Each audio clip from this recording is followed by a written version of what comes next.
विद्यार्थी मित्रमैत्रिणींनो, सर्वांचे स्वागत.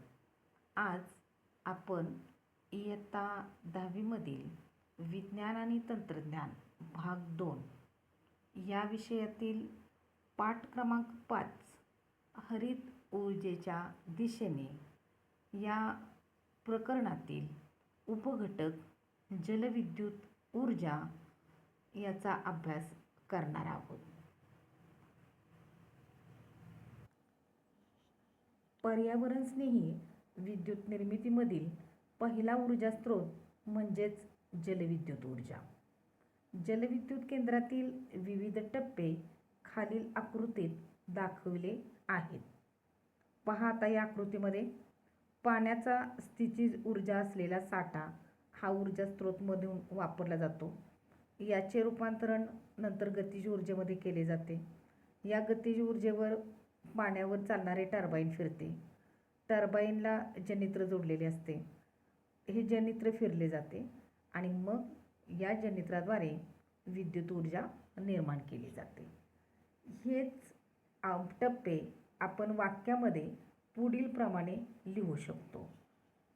पहा, पहिला टप्पा, जलविद्युत निर्मिती केंद्रात धरणात साठवलेले पाणी हा ऊर्जेचा स्रोत आहे. 2 नंबरचा टप्पा, या साठवलेल्या पाण्यात स्थितीज ऊर्जा सामावलेली असते. या ऊर्जेचे गतिज ऊर्जेत रूपांतरण केले जाते. 3 नंबरचा टप्पा, गतिमान पाणी पाईपद्वारे धरणाच्या पायथ्याशी असणाऱ्या टर्बाईनपर्यंत आणले जाते. पाण्यातील गतिज ऊर्जेच्या आधारे टर्बाईन फिरवले जाते. टर्बाईन जनित्राला जोडलेले असते. हे जनित्र फिरले की विद्युत निर्मिती होते. जलविद्युत केंद्रासाठी ऊर्जा रूपांतरण दर्शवणारी आकृती पुढील प्रमाणे. पहा, पाण्याचा स्थितीज ऊर्जा असलेला साठा. त्यानंतर या स्थितीज ऊर्जेचे रूपांतरण वाहत्या पाण्यातील गतिज ऊर्जेमध्ये केले जाते. म्हणजे स्थितीज ऊर्जा त्याचं रूपांतरण गतिज ऊर्जामध्ये, पाणी वाहिलं की हे गतिज ऊर्जेमध्ये रूपांतरण होईल. त्यानंतर या गतिज ऊर्जेवर टर्बाईन फिरवलं जाईल. टर्बाईनमध्ये गतिज ऊर्जा निर्माण होईल आणि नंतर मग त्यापासून विद्युत ऊर्जा निर्माण केली जाईल. अशा प्रकारे आपण जलविद्युत केंद्रातील ऊर्जा रूपांतरण दर्शवणारी आकृती काढू शकतो. यानंतर आपण जलविद्युत केंद्राचा आराखडा पाहूयात.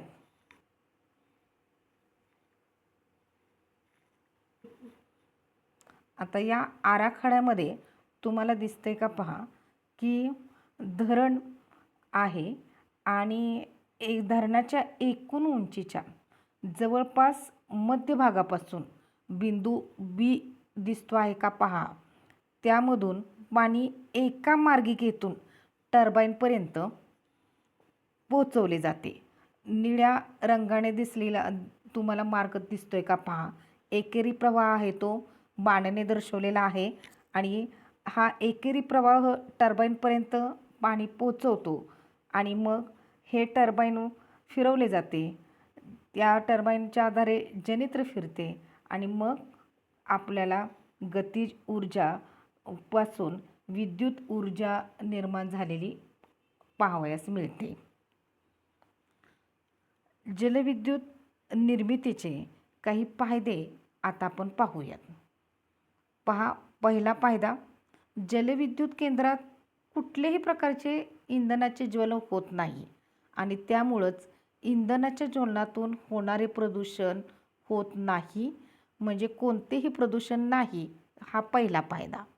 त्यानंतर 2 नंबरचा फायदा, धरणात पुरेसा पाणीसाठा असल्यास पाहिजे तेव्हा वीज निर्मिती करणे आपणाला शक्य आहे. पहा, म्हणजेच धरणात जर आपल्याला भरपूर पाणीसाठा उपलब्ध असेल तर आपण पाहिजे तेव्हा आपल्याला वीज निर्मिती करता येते. मग आपण जलविद्युत निर्मितीमध्ये हा पाण्याचा स्रोत वापरून कितीतरी मोठ्या प्रमाणावर विद्युत ऊर्जा निर्माण करू शकतो. त्यानंतर 3 नंबरचा फायदा आहे तो म्हणजे वीज निर्मिती करताना धरणातून पाणी जरी वापरले गेले तरी पावसामुळे धरण पुन्हा भरल्यास वीज निर्मिती अखंड होऊ शकते.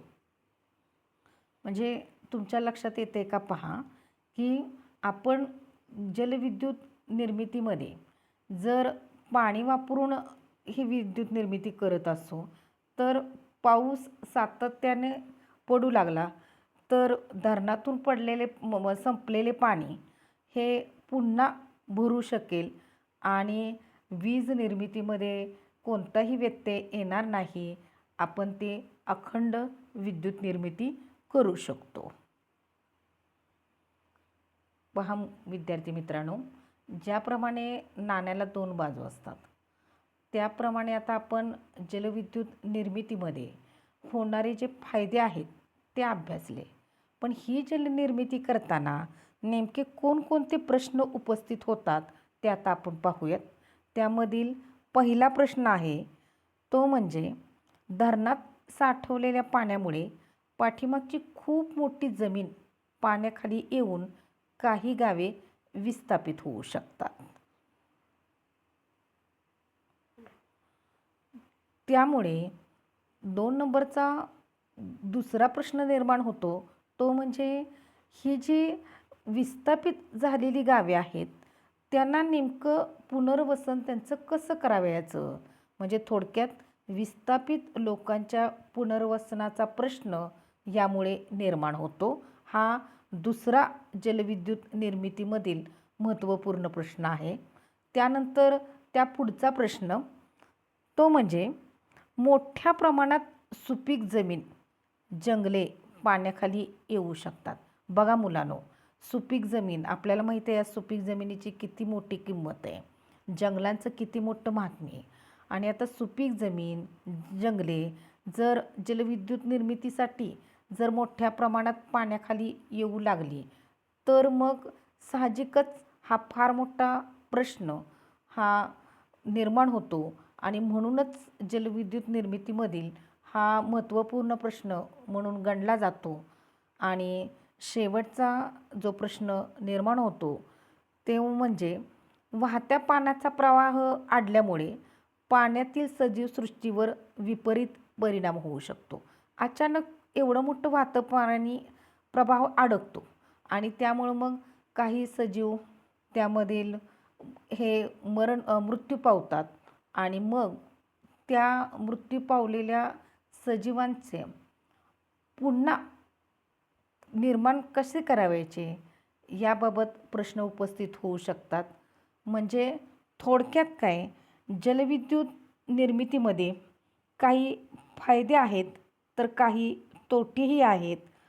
आपल्याला काय वाटतं आता हा तुम्ही विचार करावयाचा आहे की जलविद्युत केंद्रे ही पर्यावरणस्नेही आहेत किंवा नाहीत. याविषयी नेमकं तुम्हाला काय वाटते याविषयी तुम्ही स्वतः विचार करावयाचा आहे आणि तुमचं अभिप्राय हा तुमच्या वहीत नोंदवायचा आहे. धन्यवाद.